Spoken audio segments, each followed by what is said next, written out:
when you fell for someone else, baby. I broke your bone inside, and it looks like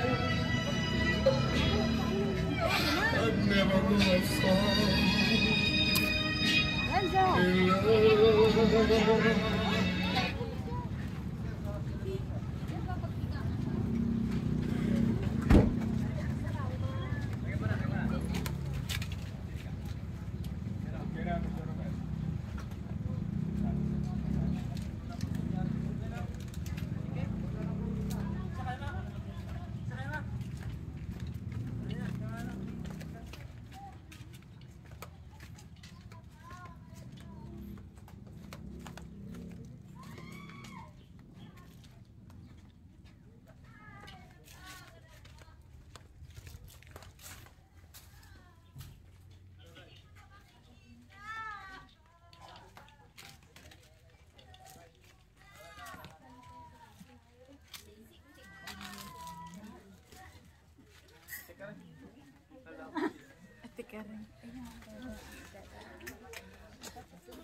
Papayong na lang ako din eh. Papayungan nyo na lang ako. Mainit.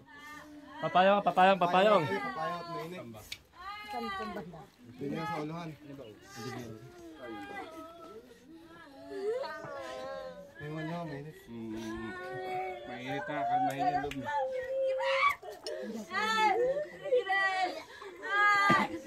Mel, Pastor Mel, bahala ka na.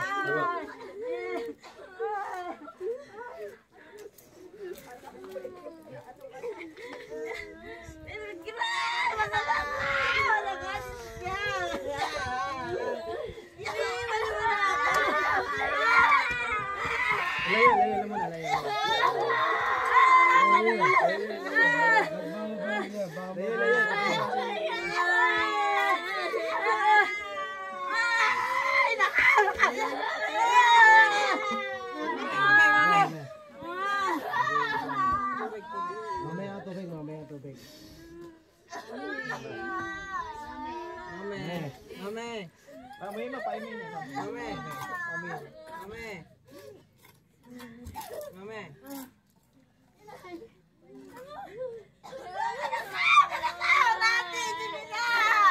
Bangon ka, anak! Bangon!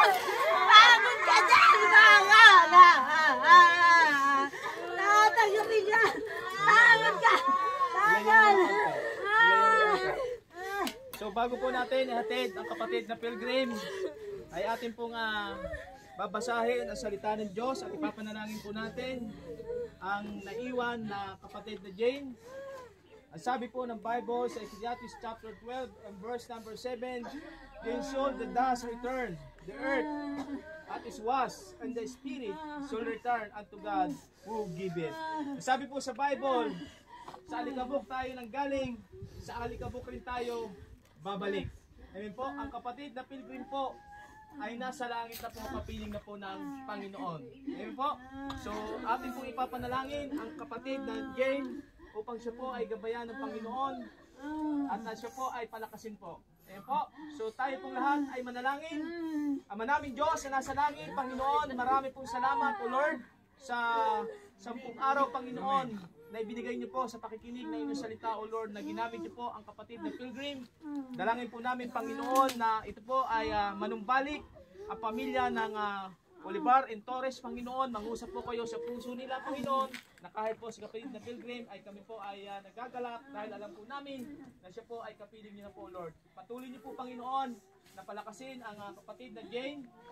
Comfort po, Panginoon, ang hiniling po namin sa buong pamilya, O Lord. Salamat po, Panginoon, at ito po ang aming dalangin sa pangalan ni Jesus. Amen.